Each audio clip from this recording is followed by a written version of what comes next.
que être opposant, c'est faire de la propagande. Ça n'a rien à voir. C'est pas du tout ça. Vous êtes complètement à côté de la plaque et vous sacrifiez énormément de jeunes bêtement. Apprenez aux jeunes la justice ivoirienne. Apprenez-les qu'est-ce que est leur droit. Qu'est-ce que la loi leur permet de faire et ne leur permet pas de faire d'abord, avant d'aller les sacrifier dehors. Et tu veux faire manifestation, tu fais une demande officielle et on te donne l'autorisation de pouvoir manifester. Mais tu ne peux pas faire appel aux gens pour que les gens sortent, juste parce que les résultats de ceux qui vont participer aux élections vont être donnés. En faisant cela, tu fais de l'intimidation. Tu essayes de intimider la justice, tu essayes de intimider l'État même en personne. Ça veut dire, on va être dehors et on attend les résultats. Donc, si les résultats sont négatifs, tout en sachant qu'il y a 100% de chances que les résultats pour vous seront négatifs. Pourquoi demander aux gens de sortir? Avez-vous besoin de sortir pour les résultats? Non. Ça n'a pas de sens. Si vous voulez manifester, allez faire des demandes de manifestation et sortez officiellement pour manifester. Si les lois ivoiriennes étaient appliquées à 100%, je pense qu'il y aurait quasiment plus d'opposants. Parce que la majorité d'entre vous, vous faites que enfreindre des lois. Soit de la diffamation, soit des insultes, soit l'appel à la haine, soit de la désinformation, soit de la propagande, soit de l'incitation, soit l'appel à créer des troubles à l'ordre public, soit des menaces sur des magistrats, des procureurs, des insultes sur des procureurs. C'est incroyable toutes les lois que vous... Non mais j'arrive même pas à y croire quand je vous entends parler. Le pire dans tout ça, et ce qui est désolant dans tout ça, c'est que vous ne respectez pas les lois ivoiriennes. Mais quand vous partez en France, vous respectez à la lettre les lois françaises. Oui, comme la vidéo le montre, je viens d'apprendre aussi par les réseaux sociaux que ce monsieur-là, Ziggy Ibrahim, a été arrêté. Je ne le connaissais pas du tout.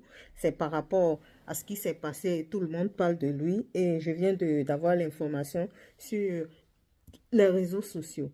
Et cette intervention de monsieur Yela Off, c'est vraiment, je me pose des questions.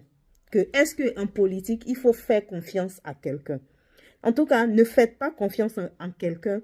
Et comme j'avais fait 2 vidéos sur la Côte d'Ivoire, j'ai dit que depuis les années 1960 jusqu'à aujourd'hui, le paysage politique en Côte d'Ivoire, ça n'a pas changé. Donc, il ne sert à rien pour que les jeunes aillent se sacrifier pour des gens qui mangent à la même table. Ça, c'est une parenthèse. Maintenant, monsieur Yela Off, par rapport à votre intervention-ci, mais vous faites du 2 poids, 2 mesures. Au moment où les Togolais sortaient pour marcher contre leur régime, c'est-à-dire eux-mêmes, ils veulent un changement, ils veulent un air de changement. Parce que le régime Yacine est là depuis le père. Vous les avez incités à sortir. Vous n'avez pas demandé qu'ils aillent d'abord demander une autorisation de marche. Vous êtes allé dans le sens où il faut déloger Yacine. Oui, vous avez fait des directs. Beaucoup de Togolais y ont participé. Maintenant, dans vos dits, vous dites que oui, que ce monsieur-là, il fallait qu'il aille dans les règles de la loi. Maintenant, le monsieur, le président qui est là, est-ce que lui, il respecte la loi de son pays en voulant poser 4e mandat? Ça, c'est ma question. Je n'incite personne à sortir, mais quand vous parlez de quelque chose, il faut, je sais pas, en tout cas, chacun connaît son travail. Je ne sais pas sur quoi vous vous basez pour tenir ce genre de propos. Donc, la loi, certaines classes de la population doivent la respecter et d'autres non. C'est ça, si on suit votre logique. Parce que vous dites il doit aller demander d'abord une demande d'autorisation avant de marcher, avant que les gens ne sortent. Mais la politique, en tout cas, moi j'ai dit la politique, là, c'est pas ami de pauvres. La politique, laissez les riches faire la politique entre eux.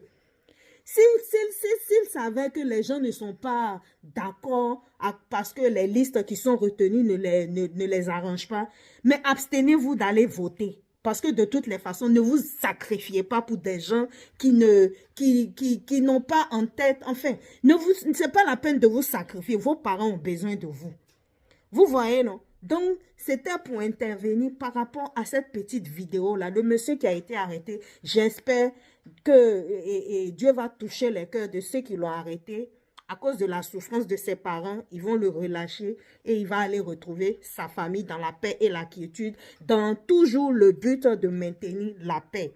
Parce que vraiment, cette histoire-là, on ne sait pas où ça va aboutir. Mais, chers Ivoiriens, et luttez pour la paix. Abstenez-vous des réactions ou bien des actes qui vont encore crucifier la paix de votre pays. Voilà ce que j'avais à vous dire.